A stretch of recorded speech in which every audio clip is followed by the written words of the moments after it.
Quick video to show you how to assign revenue and expenses to the different classes that we use. For all nonprofits, we have three classes: programming, fundraising, and overhead. You can call that general and administrative, uh, general and management, G&M. I've seen it called a lot of things, but it's all overhead. The reason for this is because on the full 990 form, when you make over, I believe, $200,000 a year, on page 11 is the statement of expenses where you list your expenses for the year and you have to classify them between, guess what, programming, fundraising, and general administrative. You are also going to get questions from your grantors and your donors asking you, for example, if they give you a dollar, how much of that dollar goes to programming versus how much goes to general and administrative or overhead. What they want to know is, are you putting the money to your programs, the good that you do, or are you putting it in your pocket? That is kind of the undertow of that particular question. So how do we do this? How do we assign revenue and expenses? Okay, I'm going to start with expenses first because you're going to have those far more often. So the first question is, let's see, is it a program expense? Well, it could be. So if it is, then is it an individual program or a general programming expense? So if it was an individual program, let's say you can identify this as being the food bank, then we simply say, hey, here's where my $100 goes.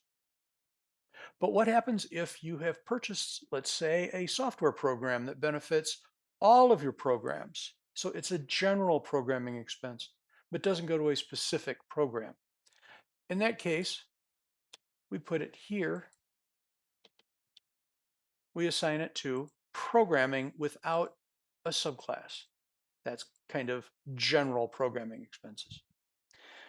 So if it's not a program expense, is it a fundraising expense?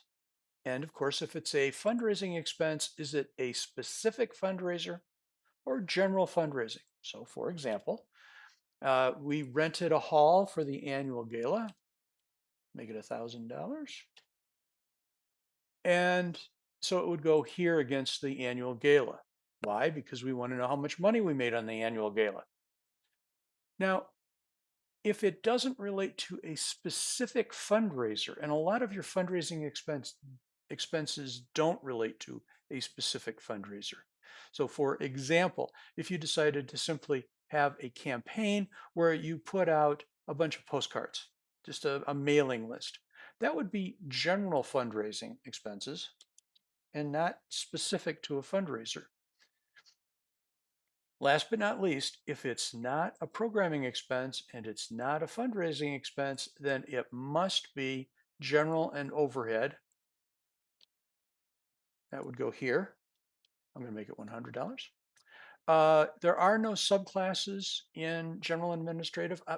I won't say that's never happened, but for 99.9% of you, there will be no subclasses. It's just overhead. Overhead is overhead is overhead.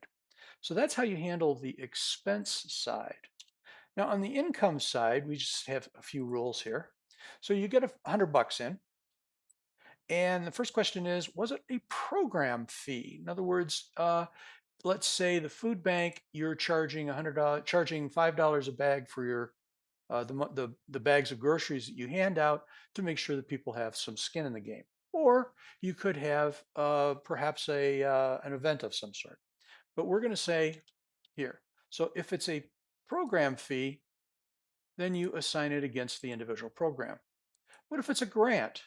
Let's say for the homeless shelter, we got a $100,000 grant. That would be nice.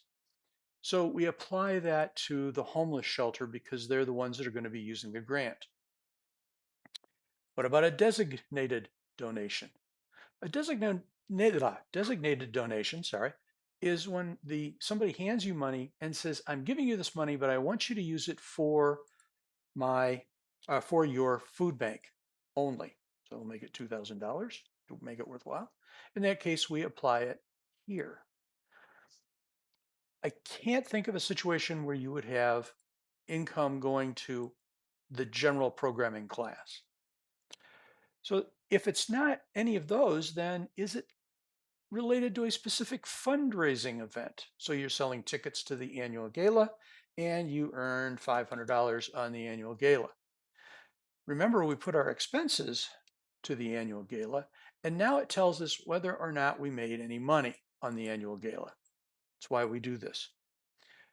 So if it's not to a specific fundraiser, it's not for related to a specific program, then it's just a general donation. You can handle this any way you want, but generally speaking, what I do is I put it to fundraising with no subclass. The reason for this is every income and expense transaction has to be assigned to a class.